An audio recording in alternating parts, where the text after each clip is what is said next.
High command ಸೂಚನೆ ಪಾಲನೆ ಮಾಡುತ್ತಿರುವಂತಹ ದೋಸ್ತಿ ಪಡೆ ಸದನದಲ್ಲಿ ನಾಗೇಂದ್ರರ ರಾಜೀನಾಮೆಗೆ ಮಾತ್ರ ಪಟ್ಟು ಹಿಡಿಯಲಾಗಿದೆ.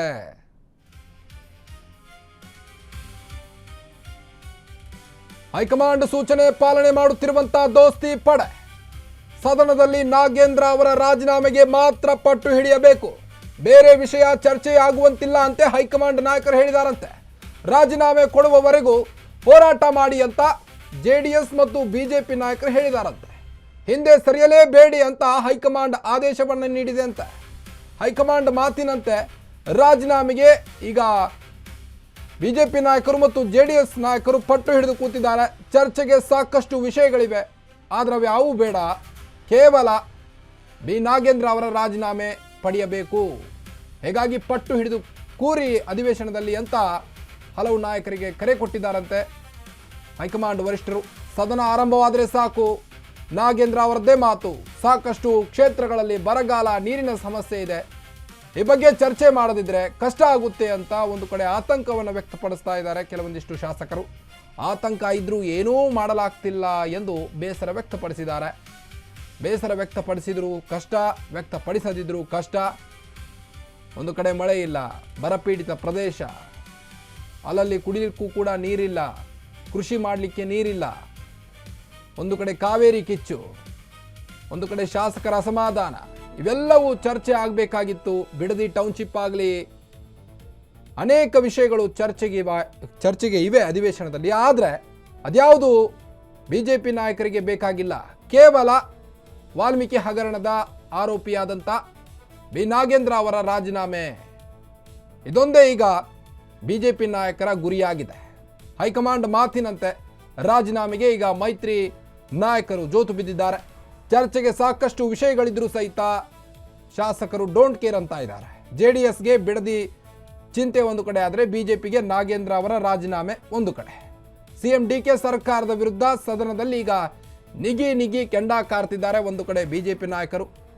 ಮೊನ್ನೆ ಜಿ ಪರಮೇಶ್ವರ್ ಅವರು ಆ ಮಹರ್ಷಿ ವಾಲ್ಮೀಕಿ ಪ್ರಕರಣದಲ್ಲಿ ಏನೆಲ್ಲ ಆಯಿತು ಅನ್ನೋದ್ರ ಬಗ್ಗೆ ಮಾಹಿತಿಯನ್ನು ನೀಡ್ತಾ ಇದ್ರು ಸಹಿತ ಸರ್ಕಾರದ ವಿರುದ್ಧ ಘೋಷವಾಕ್ಯಗಳನ್ನು ಕೂಗ್ತಾ ಜೆಡಿಎಸ್ ನಾಯಕರಾದಂಥ ಭೋಜೇಗೌಡ ಅವರು ಕೂಡ ಬಿ ನಾಗೇಂದ್ರ ಅವರ ಮೇಲೆ ಹಾಡನ್ನು ಕಟ್ಟಿ ಹಾಡ್ತಾ ಅವರನ್ನು ಸದನದಿಂದಲೇ ಎದ್ದೇಳುವಂತೆ ಮಾಡಿದರು. ಒಂದು ಕಡೆ ಈಗ ಹೇಗಾದರೂ ಮಾಡಿ ಬಿ ನಾಗೇಂದ್ರ ಅವರ ರಾಜೀನಾಮೆಯನ್ನು ಪಡಿಲೇಬೇಕು ಅನ್ನೋದು ಈಗ ಸದ್ಯದ ದುಮಾತಾಗಿದೆ. ಬನ್ನಿ ಬಗ್ಗೆ ಇನ್ನಷ್ಟು ಹೆಚ್ಚಿನ ಅಪ್ಡೇಟ್ಸ್ ಕೊಡ್ತಾ ಹೋಗ್ತಾರೆ ನಮ್ಮ ರಿಪೋರ್ಟರ್ ಆದಂಥ ಜೀವನ್. ಈಗಾಗಲೇ ಸದನದಲ್ಲಿ ಬಿ ನಾಗೇಂದ್ರ ಅವರ ಒಂದು ರಾಜೀನಾಮೆಯ ಮಾತು ಕೇಳಿ ನೋಡಿ, ಸಂಪರ್ಕ ಕಡಿತಗೊಂಡಿದೆ, ಮತ್ತೆ ಸಂಪರ್ಕಿಸಲು ಪ್ರಯತ್ನ ಪಡ್ತೇವೆ.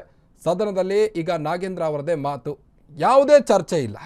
ಒಂದು ಕಡೆ ಬಿಡದಿ ಟೌನ್ಶಿಪ್ ಆಯಿತು, ಜೆಡಿಎಸ್ದವರು ಅದನ್ನೇ ಹಿಡಿದುಕೊಂಡು ಕೂತಿದ್ದಾರೆ. ಬಿಡದಿ ಟೌನ್ಶಿಪ್ ಬಿಡಲೇಬೇಕು, ಇಲ್ಲಾಂದರೆ ಡಿ ಕೆ ಶಿವಕುಮಾರ್ ಅವರು ತುಂಬ ಪರಿಣಾಮ ಅನುಭವಿಸಬೇಕಾಗುತ್ತೆ ಅಂತ ಜೆಡಿಎಸ್ ನಾಯಕರು ಒಂದು ಕಡೆ ಮಾತನಾಡ್ತಾ ಇದ್ದಾರೆ. ಮತ್ತೊಂದು ಕಡೆ ಬಿ ನಾಗೇಂದ್ರ ಅವರು ರಾಜೀನಾಮೆ ಕೊಡಬೇಕು ಅಂತ ಬಿಜೆಪಿ ನಾಯಕರು ಪಣ ತೊಟ್ಟು ಕೂತಿದ್ದಾರೆ. ಇದರ ಮಧ್ಯೆ ಹೈಕಮಾಂಡ್ ಕೂಡ ಒಂದು ಸೂಚನೆಯನ್ನು ನೀಡಿದೆ ಅಂತೆ ಬಿಜೆಪಿ ನಾಯಕರಿಗೆ. ಯಾವುದೇ ಕಾರಣಕ್ಕೂ ಅದೊಂದೇ ವಿಷಯ ಚರ್ಚೆ ಆಗಬೇಕು ಅಧಿವೇಶನದಲ್ಲಿ, ಬೇರೆ ಯಾವ ವಿಷಯಕ್ಕೂ ಕೂಡ ನೀವು ತಲೆ ಕೊಡಬೇಡಿ. ಕೇವಲ ಸದನದಲ್ಲಿ ಬಿ ನಾಗೇಂದ್ರ ಅವರ ರಾಜೀನಾಮೆ ಮಾತ್ರ ಪಟ್ಟು ಹಿಡಿದುಕೊಂಡು ಕೂರಬೇಕು ಅನ್ನೋ ನಿಟ್ಟಿನಲ್ಲಿ ಈಗ ಹೈಕಮಾಂಡ್ ನಾಯಕರು ಕರೆ ಕೊಟ್ಟಿದ್ದಾರೆ. ಬನ್ನಿ ಈ ಬಗ್ಗೆ ಅಷ್ಟು ಹೆಚ್ಚಿನ ಅಪ್ಡೇಟ್ಸ್ ಕೊಡ್ತಾ ಹೋಗ್ತಾರೆ ನಮ್ಮ ಪ್ರತಿನಿಧಿ ಜೀವನ್. ಈಗಾಗಲೇ ಸದನದಲ್ಲಿ ನಾಗೇಂದ್ರ ಅವರ ರಾಜೀನಾಮೆಗೆ ಒತ್ತಾಯಿಸಲಾಗ್ತಾ ಇದೆ ಬಿಜೆಪಿ ನಾಯಕರಿಂದ. ಇನ್ನು ಹೈಕಮಾಂಡ್ ಕೂಡ ಅದಕ್ಕೆ ಪುಷ್ಟಿ ನೀಡಿದೆ.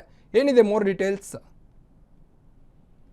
ಎಸ್ ಕಾರ್ತಿಕ್, ಈ ವಿಚಾರದಲ್ಲಿ ಏನು ಶಾಸಕರೆಲ್ಲ ಈ ಒಂದು ನಾಗೇಂದ್ರ ರಾಜೀನಾಮೆಯನ್ನ ಆಗ್ರಹಿಸ್ತಿದ್ದಾರೆ. ಈ ಒಂದು ರಾಜೀನಾಮೆಗೋಸ್ಕರನೇ ಏನು ಬಿಜೆಪಿ ಹಾಗೂ ಜೆಡಿಎಸ್ ಶಾಸಕರು ಸದ್ಯ ಒಂದು ಪಟ್ಟಿಯನ್ನ ಇಟ್ಟಿರುವಂತದ್ದು. ಯಾಕಂದ್ರೆ ಬಿಜೆಪಿ ಹೈಕಮಾಂಡ್ ನಿಂದ ಈ ಒಂದು ವಿಚಾರವಾಗಿ ಸೂಚನೆ ಬಂದಿರುವಂತದ್ದು. ಯಾವುದೇ ಕಾರಣಕ್ಕೂ ರಾಜೀನಾಮೆ ಕೊಡದೇ ಇದ್ರೆ ಈ ಒಂದು ವಿಚಾರವನ್ನ ಬಿಟ್ಟು ಮುಂದಕ್ಕೆ ಹೋಗ್ಬೇಡಿ, ಯಾವುದೇ ರೀತಿಯಂತಹ ಬೇರೆ ಚರ್ಚೆಯನ್ನ ತೆಗೆದುಕೊಳ್ಬೇಡಿ ಅಂತ ಸದ್ಯ ಹೈಕಮಾಂಡ್ ಸೂಚನೆ ಬಂದಿದೆ. ಆ ಒಂದು ವಿಚಾರವಾಗಿ ಬಿಜೆಪಿ ಹೈಕಮಾಂಡ್ ಹೇಳಿರೋ ಒಂದು ವಿಚಾರವಾಗಿ ಈಗ ಎಲ್ಲಾ ಪಕ್ಷದ ನಾಯಕರು ಅಂದ್ರೆ ವಿಪಕ್ಷಗಳ ನಾಯಕರು ಎಲ್ಲರೂ ಕೂಡ ಈ ಒಂದು ವಿಚಾರವನ್ನೇ ಏನು ಗಂಭೀರವಾಗಿ ಹೋರಾಟವನ್ನ ನಡೆಸಿದ್ದಾರೆ ಈ ಒಂದು ವಿಚಾರವನ್ನ ಬಿಟ್ಟು ಸಾಕಷ್ಟು ವಿಚಾರಗಳು ಚರ್ಚೆಗೆ ಇರುವಂತದ್ದು. ಬಿಡದಿ ಟೌನ್ಶಿಪ್ ವಿಚಾರ ಇದೆ, ನೈಸ್ ವಿಚಾರ, ಕುಮಾರಸ್ವಾಮಿ ಅವರ ಈ ಎರಡು ವಿಚಾರಗಳು ಕುಮಾರಸ್ವಾಮಿಗೆ ಸಾಕಷ್ಟು ಚರ್ಚೆ ಆಗ್ಬೇಕಿತ್ತು ಅನ್ನೋ ಒಂದು ವಿಚಾರ ಇತ್ತು. ಆದ್ರೆ ಈ ಒಂದು ನಾಗೇಂದ್ರ ವಿಚಾರವನ್ನ ಚರ್ಚೆ ಮಾಡ್ತಿರೋ ಹಿನ್ನೆಲೆ ಈ ಒಂದು ಎಲ್ಲಾ ಈ ನೈಸ್ ವಿಚಾರ ಆಗಿರ್ಬೋದು, ಬರದ ವಿಚಾರ ಕೂಡ ಚರ್ಚೆ ಆಗಿಲ್ಲ, ಇನ್ನು ನೀರಿನ ಸಮಸ್ಯೆ ವಿಚಾರ ಚರ್ಚೆ ಆಗಿಲ್ಲ. ಈ ಎಲ್ಲಾ ವಿಚಾರಗಳು ಚರ್ಚೆ ಆಗ್ದಲೇ ಇದ್ರೆ ಏನು ಕ್ಷೇತ್ರದ ಜನರಿಗೆ ಎಲ್ಲಾ ಶಾಸಕರಿಗೂ ಏನು ಈ ಒಂದು ಹೈಕಮಾಂಡ್ ನಾಯಕರ ಸೂಚನೆಯನ್ನು ಕೂಡ ಪಾಲನೆ ಮಾಡ್ಬೇಕು, ಜೊತೆಗೆ ಕ್ಷೇತ್ರದ ಜನರ ಬಗ್ಗೆನೂ ಕೂಡ ಚಿಂತನೆಯನ್ನ ಮಾಡಬೇಕು. ಆ ಒಂದು ವಿಚಾರದಲ್ಲಿ ಕೆಲ ಶಾಸಕರಿಗೆ ಏನು ಬಿಜೆಪಿ ಶಾಸಕರು ಹಾಗೂ ಜೆಡಿಎಸ್ ಶಾಸಕರಿಗೆ ಈ ಒಂದು ವಿಚಾರವಾಗಿ ಏನು ಸಾಕಷ್ಟು ಬೇಸರ ಇರುವಂತದ್ದು. ಯಾಕಂದ್ರೆ ಕ್ಷೇತ್ರದ ಜನರು ಈ ಒಂದು ವಿಚಾರ ನಮ್ಮ ಕ್ಷೇತ್ರದಲ್ಲಿ ಇರುವಂತಹ ಪರಿಸ್ಥಿತಿಯ ಬಗ್ಗೆ ಚರ್ಚೆ ಮಾಡಲಿಲ್ಲ ಇದ್ರೆ ಬೇರೆ ಮುಂದಿನ ದಿನಗಳಲ್ಲಿ ನಮ್ಮ ಕ್ಷೇತ್ರದ ಬಗ್ಗೆ ಇವರು ಆಲೋಚನೆ ಮಾಡ್ತಿಲ್ಲ ಅನ್ನೋ ಒಂದು ಮನಸ್ಥಿತಿ ರಾಜ್ಯ ಏನು ಆ ಒಂದು ಕ್ಷೇತ್ರದ ಜನರಿಗೆ ಬರುತ್ತೆ. ಇನ್ನು ಇದ್ರ ಜೊತೆಗೆ ಏನು ಕ್ಷೇತ್ರದ ಜನರಲ್ಲಿ ಅವರ ಮೇಲೆ ಅಪನಂಬಿಕೆ ಉಟ್ಕೊಳ್ಳುತ್ತೆ ಅನ್ನೋ ಒಂದು ಮಾಹಿತಿ. ಅಂದ್ರೆ ಅವ್ರಿಗೆ ಕ್ಷೇತ್ರದಲ್ಲಿ ಮುಂದಿನ ದಿನಗಳಲ್ಲಿ ಮುಂದುವರಿಯೋದು ಕಷ್ಟ ಆಗುತ್ತೆ ಅನ್ನೋ ಒಂದು ನಿಟ್ಟಿನಲ್ಲಿ ಅವರು ಕೂಡ ಬೇಸರವನ್ನ ಹೊರತಿದ್ರೆ ಸದ್ಯ ಇಷ್ಟೆಲ್ಲಾ ಬೇಸರವನ್ನ ಇಟ್ಕೊಂಡ್ರು ಕೂಡ ಏನು ಹೈಕಮಾಂಡ್ ಸೂಚನೆಯನ್ನ ಮಾತ್ರ ಮುಂದುವರಿಸಲೇಬೇಕಾಗುತ್ತೆ. ಯಾಕಂದ್ರೆ ಪಕ್ಷ ನಿಷ್ಠೆ ಒಂದು ವಿಚಾರದಲ್ಲಿ ಈ ಒಂದು ವಿಚಾರಗಳನ್ನ ಬಿಟ್ಟು ಬೇರೆ ವಿಚಾರಗಳನ್ನು ಕೂಡ ಚರ್ಚೆ ಮಾಡ್ಲಿಕ್ಕೆ ಅವ್ರಿಗೆ ಅವಕಾಶ ಸಿಗ್ತಿಲ್ಲ.